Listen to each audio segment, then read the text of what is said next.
Good morning. We are here to continue our class on the investment feasibility report and beyond.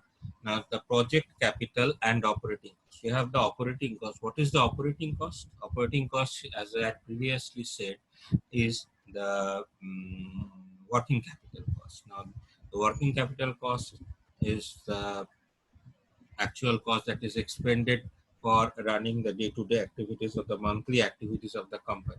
Now, the cost of goods sold. The cost of goods sold refers to the sum of money you need for the production.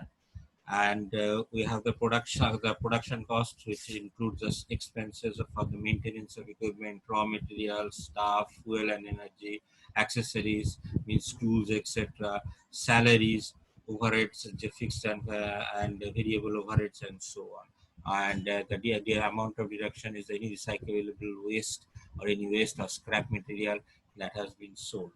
Now, what is the difference between the cost of goods sold and the cost of sales? In case of the cost of goods sold, what we have here is that the cost of goods sold is actually the uh, mm, the cost of goods sold is actually the uh, amount, the total amount that is expended.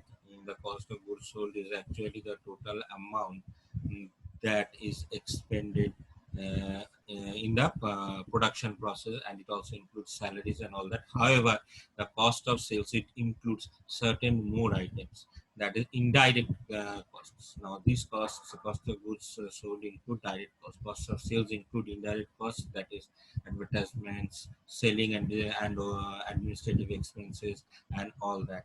Now, the difference between and these things is that cost of goods sold does not include indirect expenses, and cost of sales includes indirect expenses. Now, in case of capital, the capital costs are fixed. These are one-time expenses incurred on the purchase of land, buildings, machinery means capital machinery like plant and machinery. Now, it also includes things like um, uh, factory sheds and all that, and tools and other equipments used in the production of goods and services. Now, what is we mean by projected commercially operable status? Means for the factory to a running status, means when it starts actually producing. Factory has a test run. Test run means it produces certain items to test whether everything is running. And operable status means it starts actually producing. The project actually starts working.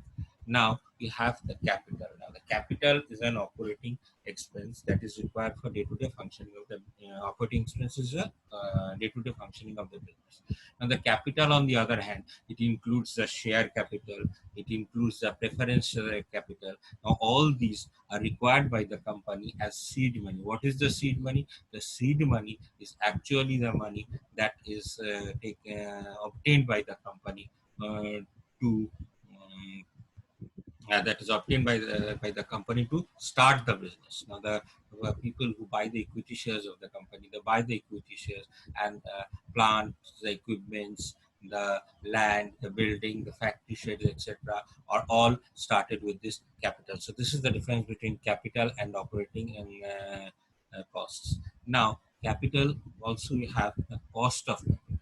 Now, what do we mean by the cost of capital? We have heard about capital. We have heard about preference shares. We have heard about equity shares. There's also the debt. So what is that? Is all that also forms part of the capital for this purpose, because it is also debt is also a part of the money that is used to fund the long-term assets. Now, what does it mean by the cost of capital? Now, cost of capital what, is actually the amount that is required to obtain that capital. Say, for instance, you are uh, mm, investing on a certain share with an expectation of certain returns. So, if you are investing on a certain returns, what is the cost of that to you? How much are you paying for that?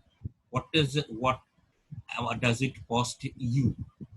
Means, and it equals to the present value of cash inflows and outflows of a financial opportunity. As you know, here the cost of capital actually represents the opportunity cost of capital to that person, and it is determined by the internal rate of return. Now, the internal rate of return determines the actual cost of capital for a particular project. So we have the three costs of capital. Now we have the cost of capital for the equity, cost of capital for the debt, and the cost of capital for the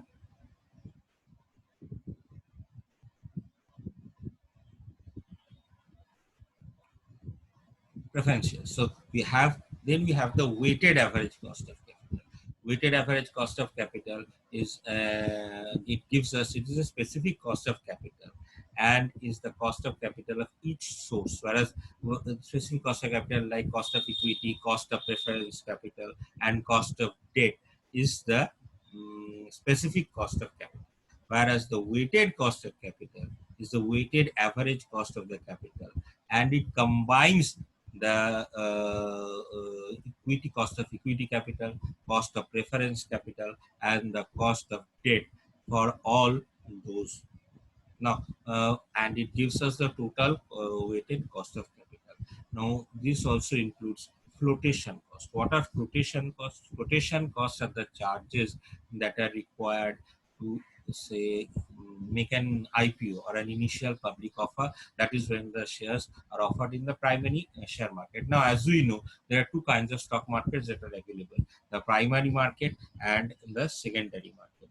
Now, the primary market that we know about, um, the primary market that we know about is the market that is available for the initial offer. That is when the company makes the offer to the public. Now, the secondary market is where the stocks are traded in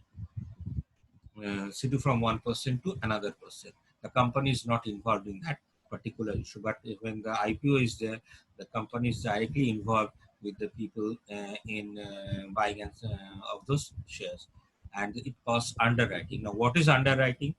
And legal charges. Legal charges means the company has to issue a prospectus, it has to draw the memorandum of understanding, and so on. And these include some legal costs. So these are the legal charges. Now, what is underwriting?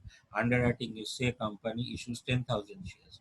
Now, there are some persons who act as underwriters. The company is not sure if that 10,000 shares will be picked up by the public. So it actually the process is that company appoints some underwriters or some persons who, in lieu of some commission, they undertake the liability that if say the certain number of shares are not picked up by the public, that these persons will pay the amount and they will take over those shares. Say 8,000 in the company has issued 10,000 shares, 8,000 shares are taken by the public, and only 2,000 are left. So these will be taken by underwriters. Underwriters can be one or many.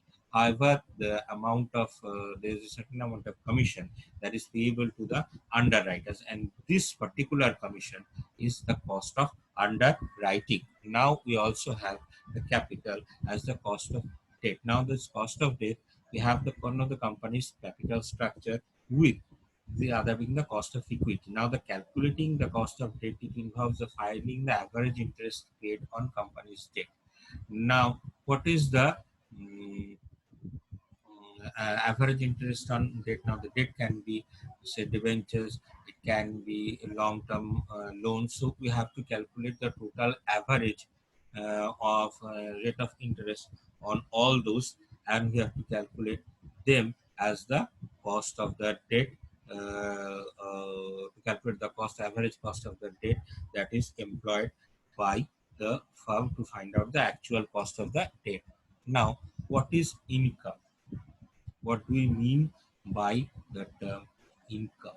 Now, income means profits. Income means your earnings. Income means, in case of a company, what you earn from your operating activities or what you earn in the normal case of a business. It only includes that. It does not include any other things which is obtained from the non-normal activities of a particular business. Now we are talking about forecasting of income, and we will continue with this in the next session. Thank you.